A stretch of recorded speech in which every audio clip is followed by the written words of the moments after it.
Hi friends, welcome to my channel.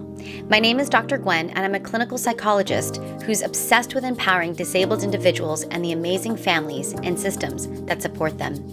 In this video, I interview an educational therapist, Melody Valenzuela of Rapport Education. We explore what an educational therapist is, how educational therapists are different than tutors, how creating safe learning spaces is a responsibility of the provider, and, well, how kids are underdogs. We also get into the power of shame and how shame suppresses learning and our most authentic selves. Timestamps are in the description below. This one is so much fun. You're in for a treat. Hi, Melody. Thank you so much. Thanks for joining me today. Oh my gosh, you're welcome. I've been looking forward to this. All right, let's start with, let's just jump right in, shall we? Talk to me. Okay. Talk to us about you. Tell us about you. Who are you? What's your gig? All of me. All What's of my it. gig? All of it. Well, let's see. Well, that's a lot more broad than I was expecting, but I'll give you snippets. So what's funny, how I got into this whole teaching thing, it's a little circuitous, my route.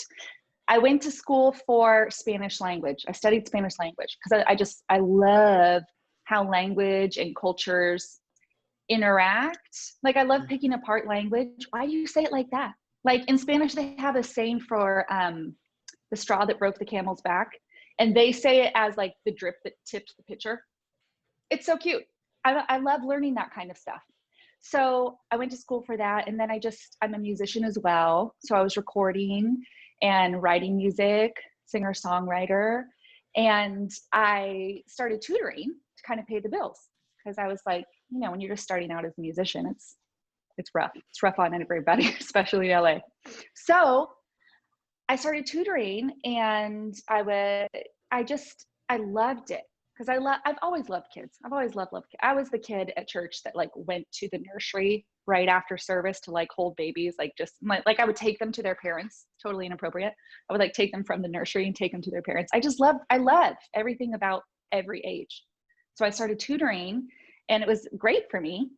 And I kept running into cases that were getting it was just a little more complicated, year by year, 5 or 6, I guess my name had gotten around town a little bit because I wasn't advertising, but just word of mouth started really growing to where this became a full-time gig.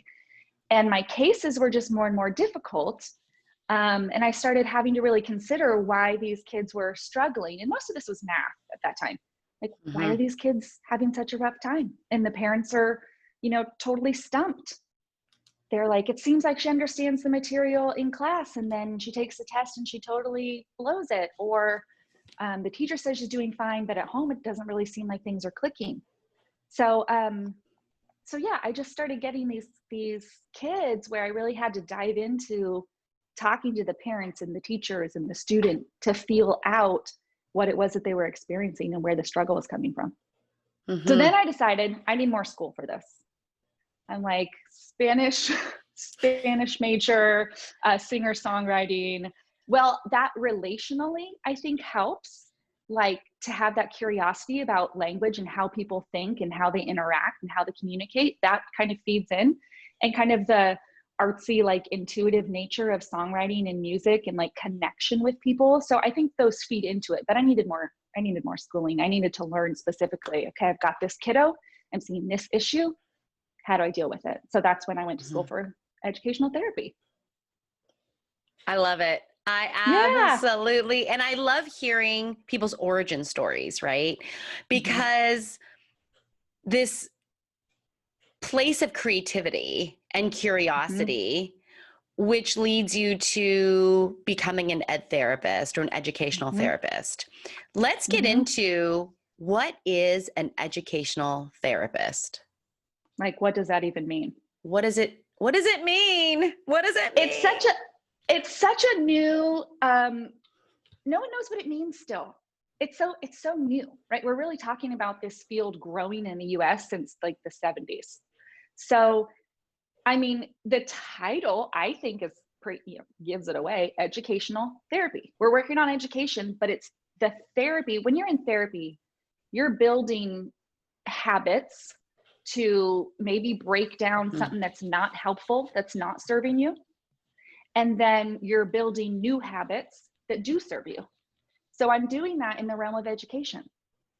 So it's this interaction, and this is what people started seeing. You know, you're talking about filling this need for your community.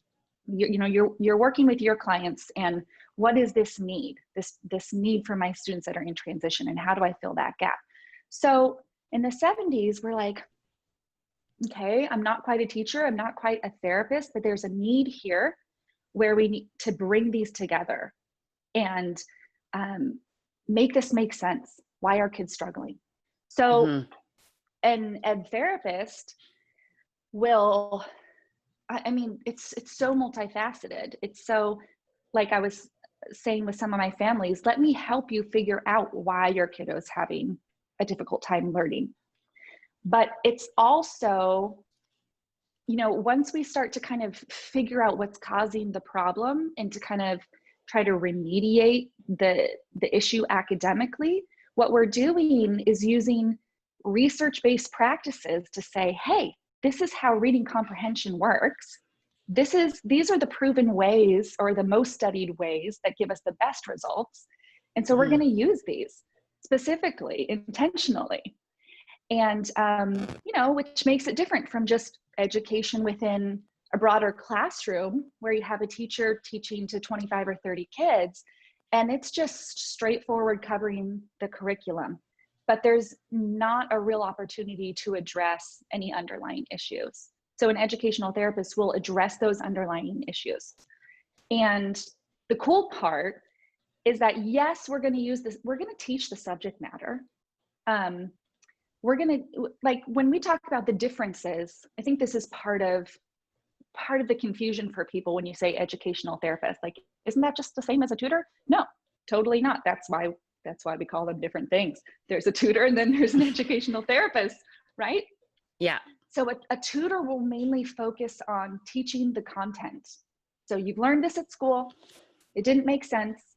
I'm pretty sure if I sit down with you for an hour, I can make sense of chapter 8, section 3 with you. We're going to look at polygons and we're going to make that make sense. So when you're doing that with a typical learner, tutoring works. Great, you had a couple extra hours, now geometry makes sense, you're good to go, good to move on. When that doesn't work, what do you do then? That's where we need to start, you know, looking into the nitty-gritty. So a tutor is going to teach content. They're not going to teach strategies specific to a learner's individual profile. How does that kiddo learn? What works and what doesn't? You know, and it's far beyond just learning style, which, you know, there's actually, I think, not been tons of research on to support that whole idea of learning style, that this kid is just more visual and this kid is just more auditory. I mean, I think we have those preferences naturally. Gosh, I'm just now thinking that's probably how some of the songwriting has helped me with my kiddos, and being just more auditory musician, artist, because the visuals didn't help me in school. And so when the teachers are putting up all these visuals and it's not helpful, we need to find a different route. Anyway, I got off track with your question, but No, I mean, no, absolutely. And you already answered and illuminated something, which is so helpful here. And that's really like the heart of these kinds of things and videos that I'm doing, right? Which is, what is the difference between an ed therapist and a tutor, right? Where we're talking, one, a tutor is really going to help you with the content, but the ed therapist is not only going to help you with content, it's going to help you with process, right? Yes. How do you as an individual come to learning with all of the ways you attend, encode information, learn the best, right? And kind of hack that system, see where the rubber's meeting the road with the content, and then go back to process, tweak process. And then that way, the process that gets really articulated, because that's what happens. And I think Mm-hmm. sometimes that's all it takes. It takes someone who knows what they're doing, someone who's attentive, to say, hey, I noticed that this is the way you learn, and this is the Yep. way you learn the best. So let's stick Or with that. also, okay, Yeah. sorry, No, go learning ahead. the Go ahead. best, but also being Mm-hmm. attentive to, and this is a thing, a tutor can sit there and tell you what's not working, but she's just not getting graphing. Linear graphs do not make sense to her. Okay, but why? Why? Mm-hmm. Is there a visual processing deal going on there? Is it that she doesn't get the representational connection to that abstract idea that this equation that I'm looking at represents a line in actual space? You can't draw that for a kid. So helping them make that leap from something more concrete to something more conceptual is, those are the gaps we're trying to help them fill in. So it's noticing. This is why you have to be highly creative, flexible, because you have to be keenly aware of what that kid is going through and experiencing as they're working through a problem. Mm-hmm. So, like, for example, I mentioned, trying to sleuth down, is this a visual processing issue, or is this a vision issue? So I was going to give you the example. One kid who I was working with totally understood the concept of math. And it was something, I'm going to be super basic about it because I don't remember the problem, but something as simple as, like, if you can picture how you're writing out, let's say 7 minus 3, or 7 minus, let's say 20 minus 13. Okay. So that negative sign was running into the 1 on the 13 for her and doing a crisscross action, creating a plus sign. So when she looked at that problem on the board, she was like, oh yeah, awesome. 20 minus 13 makes total sense. I don't need help with that. Then when it's 18 inches in front of her face, her eyes were doing that binocularity, crisscrossing it, and she would come up with 33, 20, or 23, 20 plus 3 instead of 20 minus 13. So Yeah. so it's like that, being that detailed. Let me actually go through your work. Let me analyze these errors. This is why half of my job is not with kids. I spend the time with kids, and then I spend time after the session just figuring out what was going wrong, to sleuth that down. Yeah. So, Yeah. Really seeking to understand, right? This idea mm-hmm, of, let me seek to understand why this is happening. Because if we mm-hmm, can see why this is happening, and we can address, let's say in that example, a visual processing issue, mm-hmm, then we're going to address the visual processing issue. Because if we can do mm-hmm. that, then it's not only going to just be in math where she's going to No. experience a difference, it's going to be in social relationships where I'm looking at something and interpreting it, or reading, or right, Mm-hmm, how important that is. So in mm-hmm. so many ways, you're really doing a deep dive. So, and this is Deep kind dive. of like, yeah, the difference between deeply understanding versus widely understanding. Because I see deep dive to Totally. be this sleuthing down to the nitty gritty details of what's leading to Mm-hmm, what, and right, mm-hmm, versus mm-hmm. I have a lot of information about something Right. and it's very superficial, right? Mm-hmm, I know that, okay, well, all of these 5 concepts in math aren't, this is hard for this student, mm-hmm. versus like, but why? But why? Why? And then, there's something really empowering about understanding the whys, because if you can Mm-hmm, understand the whys, then you can build your workarounds. mm-hmm, Then you can truly be strength based, right? And then you can say, okay, well, if I'm totally if I process information auditorily in a stronger way, that's a stronger way for mm-hmm, information to come mm-hmm, in, I'm mm-hmm, probably not going to do really well in a class mm-hmm. that where the professor doesn't really get into things and have dialogues about things, but just like Mm-hmm. goes over PowerPoint. Right. Right. Right. So how do we do that? And the foundation of this is being self-awareness, right? If we can Yes. empower the people we work with a solid and comprehensive understanding of how they understand themselves, then Yes. they can advocate, then they can get their needs met, right? Right. You're right. That's what, yes. I just had a kiddo who now, and so some kids will really own that process. Oh my Mhm. gosh, you're right. This totally worked. I learned this so much quicker when I did XYZ, versus sitting there for weeks and poring over my notes, And once they have those moments, oh my gosh, notes, that doesn't actually serve me very well. I'm not going to do that. I'm going to record this session and I'm going to listen to it over and over. And I'm going to, go on a walk and listen to that. That's what works for me. And then you're empowering them because let's talk about what happens when kids start to feel or become aware that they are not thinking the way the rest of the class is thinking. What happens? Like, once that confidence, it just gets chipped away at little by little in class. Every time they raise their hand and they don't have the right answer, every time, how many times are they sitting there praying that the teacher doesn't call on them because they don't know the answer? And dear God, I do not want to be called out on this in front of my peers again.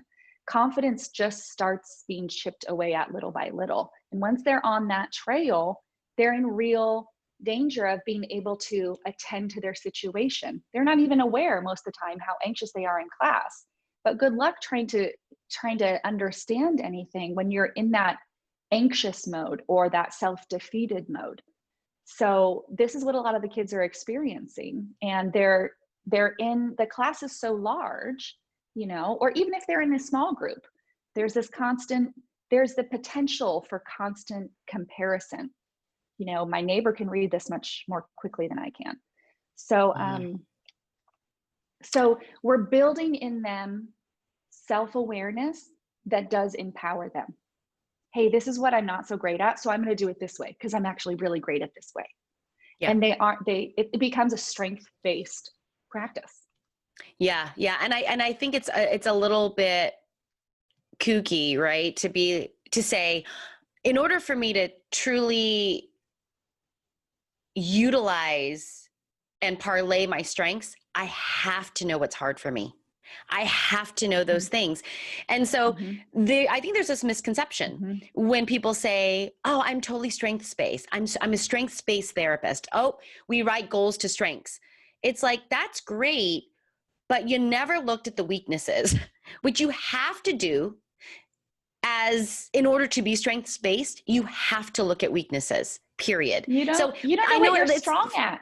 Yeah. Like you don't, Yeah. you can't, how do you identify the strength if you don't Yeah. know, if you don't have that comparison? Yeah, Yeah. absolutely. And that's why we do all the assessments, all the assessing. To find those weaknesses. To find the weaknesses. And that's not a reflection of a person. That is a reflection of a learning system. And so I think that we sometimes we worry, that we're going to offend somebody when our intention is really to support. My argument here, or my encouragement here, is you got to own the weaknesses, because then you'll soar. Because then you can crack open and hack your own system to get to where you want to be. So that's awesome.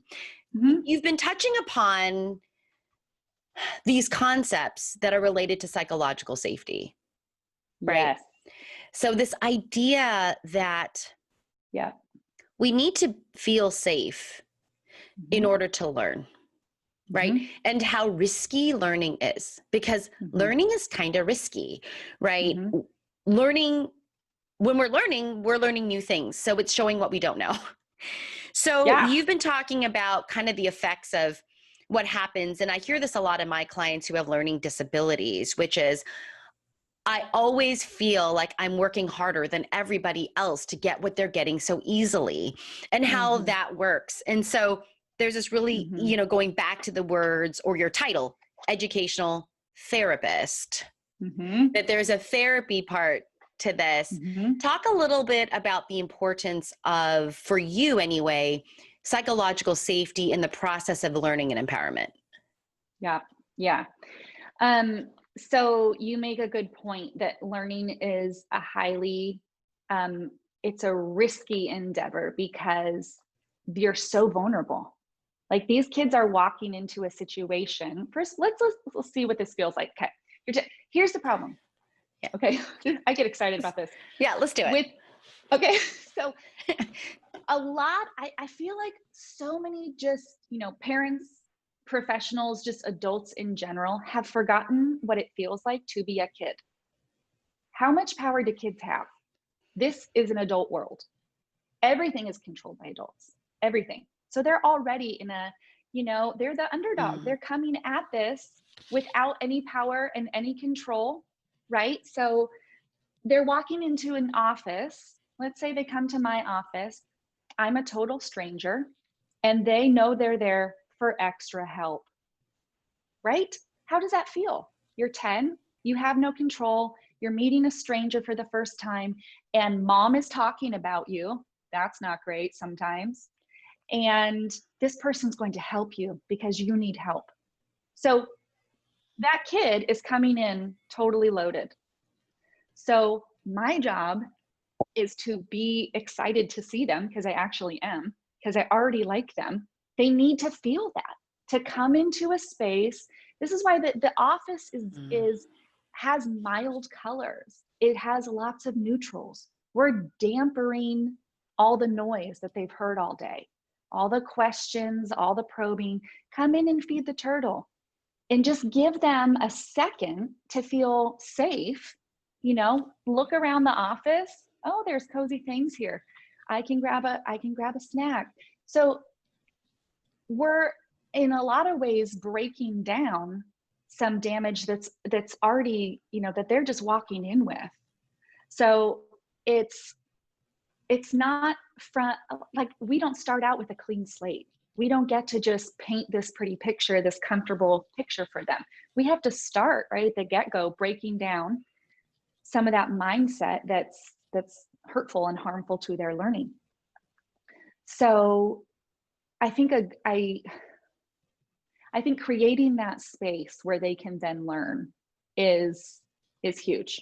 It's uncomfortable. I mean, studies have shown that anxiety doesn't work, right? When you're already up here in this red zone, you're not taking in anything. You're in survival mode. You've got the reptilian brain going crazy in survival. What do I need to do to get my needs met right now?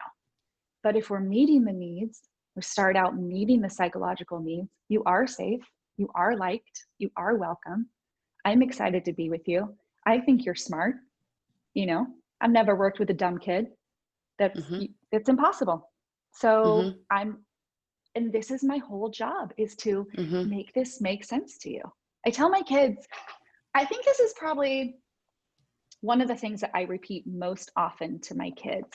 And if we're talking about psychological safety, a lot of the problem, I think, is the learner takes on the burden of learning.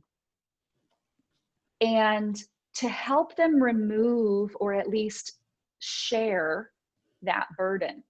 Like, there's two people in the room. You're learning, I'm teaching. Actually, I've been teaching a lot longer than you've been learning. Also, I already know all the math. Whose job is it to make this make sense to you? That's me. So if it doesn't make sense to you yet, whose problem is that? That's me. I didn't do my job well. So giving them permission to say, hey, this doesn't make sense, it frees them. This doesn't make sense to me. And it's not because I'm bad at learning. It's not because I'm not smart. It's because you're the teacher and you didn't explain this very well yet. And empowering them to say that, it still doesn't make sense. And I think building that into the relationship, that like, hey, this is my whole job to make this make sense to you. And I'm going to work really hard at this. And I'm not going to be able to do my job unless you tell me, Melody, I'm not making sense of this yet. So I can't tell you how many times a day. Does that make sense? Does that make sense? Does that make sense? And they're so programmed to say yes, so things can just move on and get it over with, because I'm so tired of solving for X. So they just want to move on. So they're going to say it makes sense. So that's where the deep dive comes in. It's my job.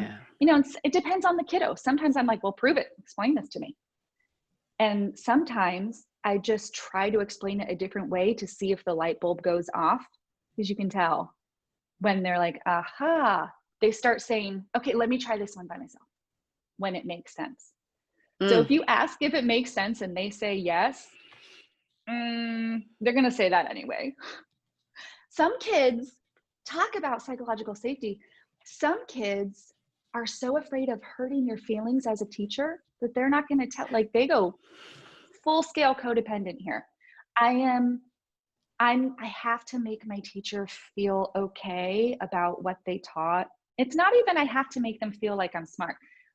The teacher just tried to explain something to me and I'm afraid of making them feel bad by saying like, no, I still don't get it.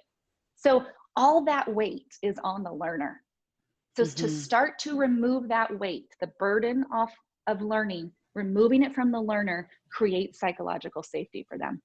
So we talked about some of the things environmentally that we can do to kind of create that safe place in that initial introduction, but to continually unburden them sets them up to be able to take in new information. Yeah. And this makes so much sense just from a resourcing perspective, right? Because if I'm spending all of my resources on carrying a load and a burden, I don't have anything left for learning. But if I can say, wow, I can be vulnerable here. Melody's got me, right? All of a sudden, I'm not putting all my energies into carrying a burden. I now can let some of that go in order to learn. And I kind of visualized this transfer of responsibility, right? Where it's like, Melody, help me, right? Hopefully they come in and say, help me. And you help them and scaffold and help them understand the information, which ends up empowering them where they can say, oh, I got this. Like, let me do this on my own, which those little movements are the exact opposite. They're the therapeutic counter to feeling overwhelmed and feeling like I'm not like the other students, or feeling like I'm never going to get this, or feeling like I'm a little lost in class, but I'm not going to really let on to that, right? That secret or that shame sometimes that can come from being having a different style of learning than, or not being able to learn in a traditional classroom, right? Like, how does that work? I love, by the way, we're going to make shirts for you. And it's going to be like making learning safe. I don't know. Like I've come up with lots of different t-shirts. We'll talk about it after, and we'll just come up with a whole merch line for you. Okay. I need t-shirts. I need one that says, no, gosh, maybe that's too rude. I'm feeling a little direct about my t-shirts. Mostly like, you're not dumb. Yes. Who gets to say that about you? Come on. Love it. Love it. Or I'm not dumb. Like I'm gonna start wearing that around. I'm not okay. Not I mean, own it. Well, you can model it. You can model it, right? Model it. It's just model it. Okay. I'll do it. I'm in. You're in. Who do you feel, or who do you find is a really good candidate for educational therapy? What is that kind of student or client where you're like, whoa, when they come in with this blank and they meet ed therapy, magic happens. This is when it works. Yeah. What describe that student? That student. Can I describe that parent first? Absolutely. It's always the parents. It's always the parents. It has to do, it's okay, well, I'll get to the student part. But so much of whether the process takes hold and takes root and bears fruit is reliant on the attitude of the parent. So I'm bringing my kiddo in. They can take a hands-off approach. My kid needs help. Here you go. I'll pay you. Bye. See you later. Versus a parent that that has the same attitude a good ET is going to have toward that kid.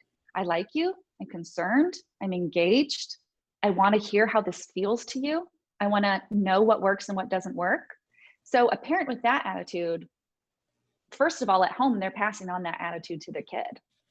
And secondly, gosh, are they super easy to coordinate with? Those are the parents that are saying, what can I do at home? And I'll be like, here, read this article. That is going to help you as a parent understand where your kiddo's at. Okay, so the student part, it's the couple different kinds of kids. So if the lack of confidence hasn't fully gripped them yet, if we're talking about that side of things, they're a good candidate for ed therapy if they're ready to engage in figuring out how they learn best. So we're talking about they're not reached the point where they're down on themselves and their self-esteem has totally tanked, but they're able to recognize, I really want some help because, like you said, some of our kids with learning disabilities are seeing all the typical learners around them and saying, how come this is so much easier for everybody else?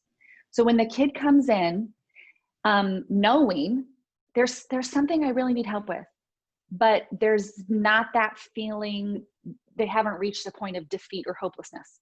So that's one student. Totally works for them. Second student, we have to start somewhere else. We have to start rebuilding the self-esteem. So we have to start with some, they're definitely aware that they're not where all the other kids in class are. But we start there with the building the self-esteem. These are small tasks that you can do. Hey, here's what actually did work for you. And so we're going to build in some of that self-confidence, some of that self-awareness, some of the awareness of strengths and weaknesses, because these kids are hyper aware of their weaknesses. But has anyone sat there to figure out with them, oh my gosh, you learned that so fast. I wonder if you learned that so quickly because you're a very visual person. What made this easy for you? Was moving the blocks and the magnets around much easier than looking at this on paper? Or should we draw it out and cut it up and fold it? Does that make more sense? So, the kids,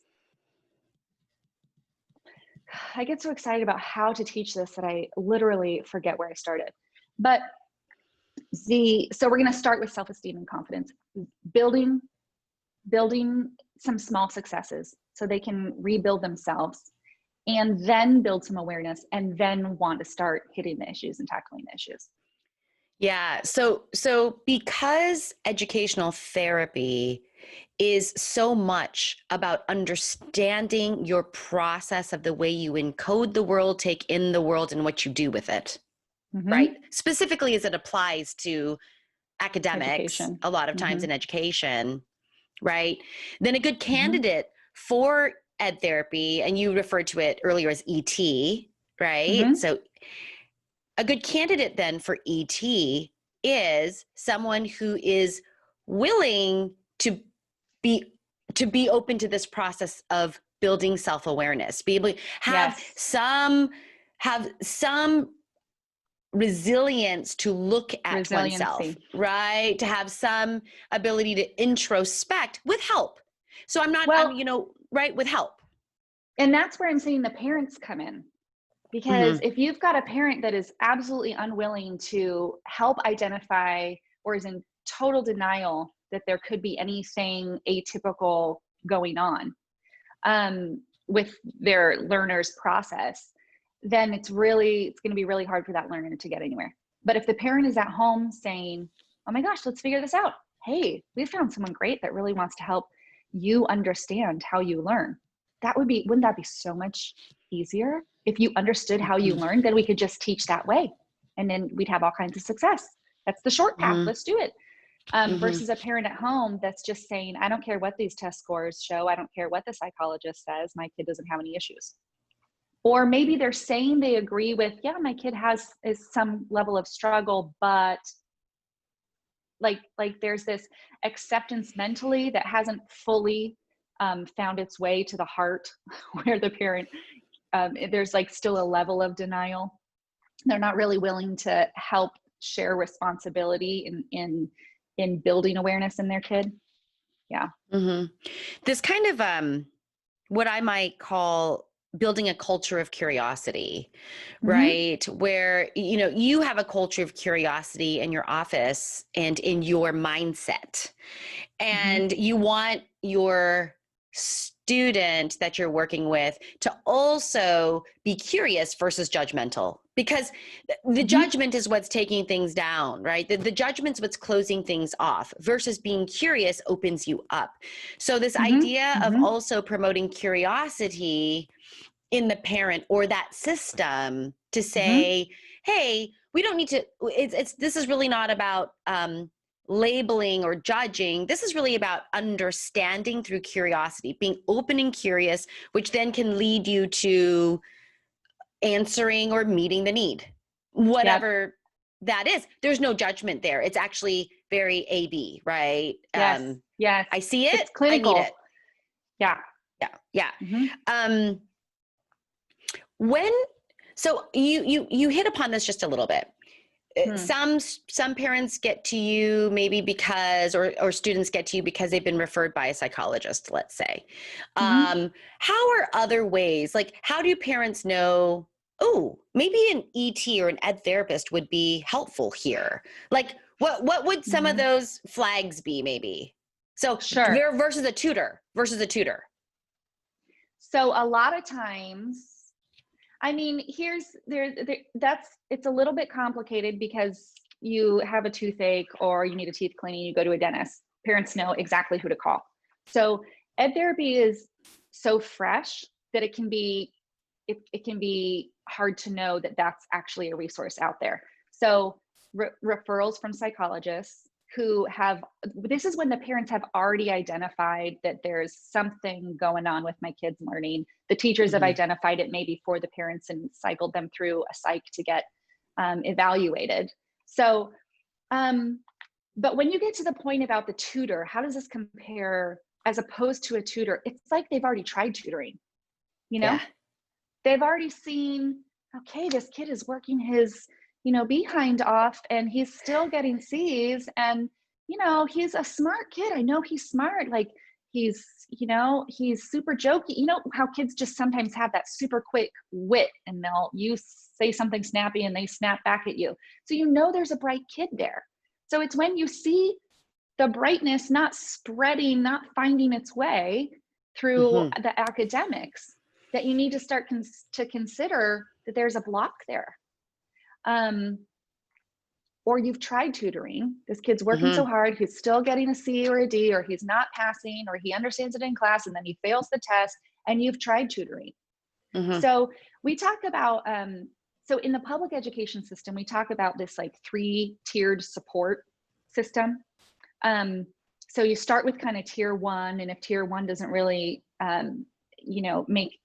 make a significant change, then we're going to try some tier 2 support and kind of work our way through. So what you're doing is in the classroom, the teacher's, raising a hand, or there's a flag raised for the teacher that says, this kid needs extra help. You try the extra help. You try the, the tier 1 support. You try the tier 2 support. And this kid has had solid instruction. They've had small group instruction, and it's just not really cutting it.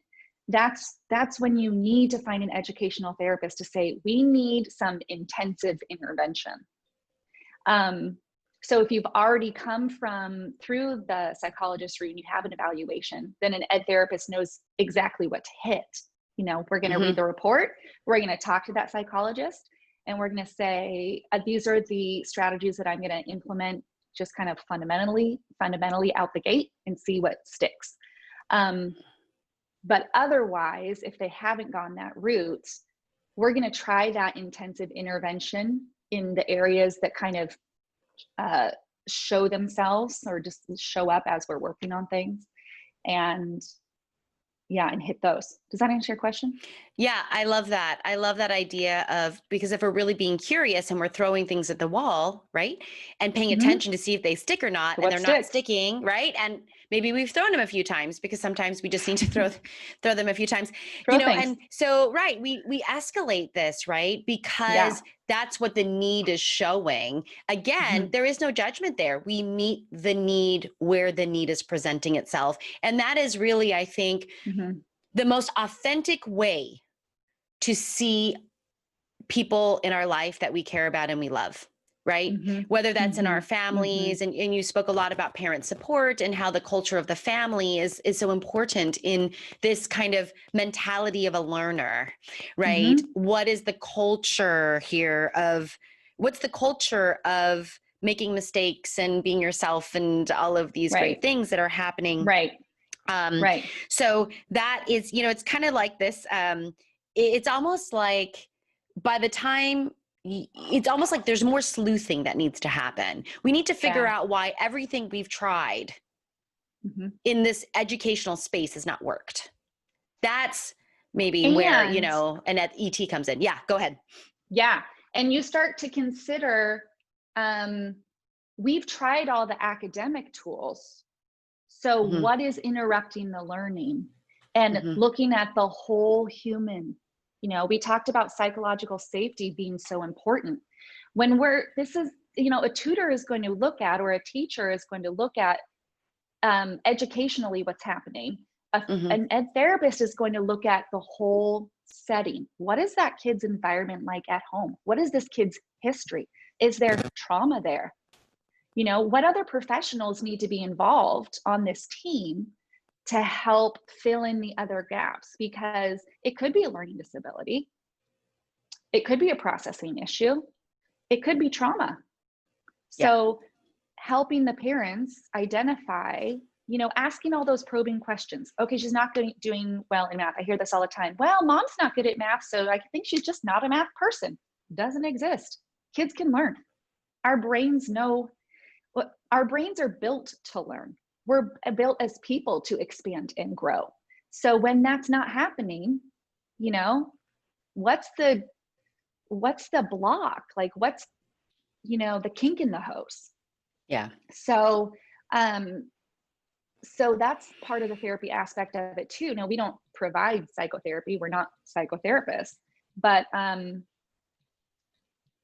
helping to identify what other issues may be present and advocating for other professionals to become involved. So you have a certain level of what's the what I'm trying to get at is that there's a different level of trust when the parents come in to an ET, in terms of, I'm expecting you to help me find answers. So there's a broader concept there, not just academically, but help me find out, help me understand what's going on with my kiddo that goes beyond academics. Is there anything beyond academics that we should be looking at? Yeah, where the academics are really just the content, right? It's like Mm-hmm. you're coming back to a process. You're coming back to what are all the things that are leading to this, because something might be suppressing. Yeah, I love Mm-hmm. you said this, the kink in the hose.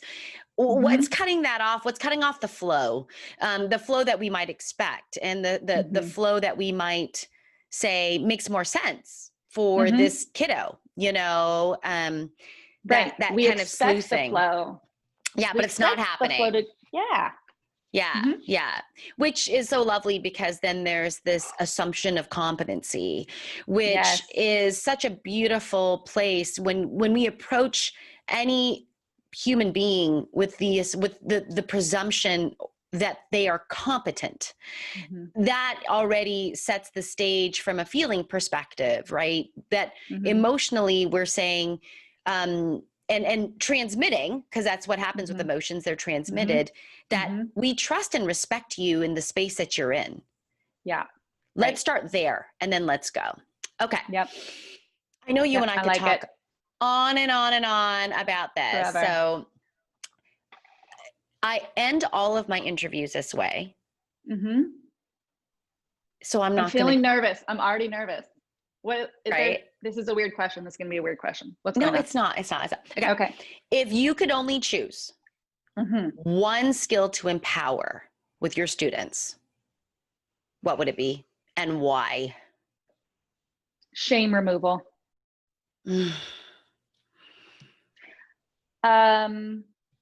Empowering kids to recognize the shame that they're under and giving them tools to remove it Because I'm picturing shame right now as like a blob of slime, like over my mind and my face. That's got to go. They can't think under that. And the world constantly throws that at us, just constantly. And maybe they're even getting that in the environment at home. Maybe they're getting that through peers. Maybe they're getting that from a teacher. Maybe that's just really poor self-talk that it's a habit they've created. But if they can get that off, then they can learn anything. So, but you have to teach them how to see that. Shame removal, you have to teach them how to recognize. Wait. We already know that your brain works. That's not, like, we've seen that over and over. Your brain does work. So right now you're believing something about yourself that's not true. That's usually called shame. And here's how we take it off. And gosh, that's like serious life skills. Yeah, absolutely. And anyone that can move through life without the burden of shame can live more expansively and more authentically, right? In any and you give it away. Environment. Yeah. You get, it's alluring, it's magnetic, and it's expansive. You know, you see someone walking around, that girl has no shame. Oh my God. You want to do that. You want to do what she's doing. Yeah. Because there's a confidence to that and a self-assuredness, right? To their presentation, right? Yeah, right. Okay. So if people wanted to reach you, Melody, how would they do so? And I will also put, of course, this in the description below. But how can people reach you? So they can reach me specifically by going to rapporteducation.org. Rapport Education, RAPPORT. Everybody forgets the T. It's relationship. Rapport means relationship. So rapporteducation.org. That's how they can find me specifically. But how can you find an ET? Because I'm sure, hopefully lots of people are getting curious about what educational therapy is and how to find an ET. You can ask your learning specialist at your school. You can ask your psychologist. You can go to the AET website, which is the Association of Educational Therapists, and it will list ETs for you in your area. And there's some good ones. There's some good ones out there. Yeah, you included. Thank you, Melody. Yes, thank you for you're so doing welcome. this today. I loved it. Absolutely. Thank you for being in this space too. You're a gem. Gosh. You are. Okay, I'll talk to you later. Thank you so much. Okay, bye. Thanks so much for watching. I hope this interview with Melody shifted, moved, or nudged your thinking in a meaningful way. Contact information for Melody and how to find an educational therapist is in the description below. If you got any value from this interview, please hit that like button and subscribe to this channel, where my goal is to empower through connection, inspiration, and transformation. See you in the next video, and thanks for watching.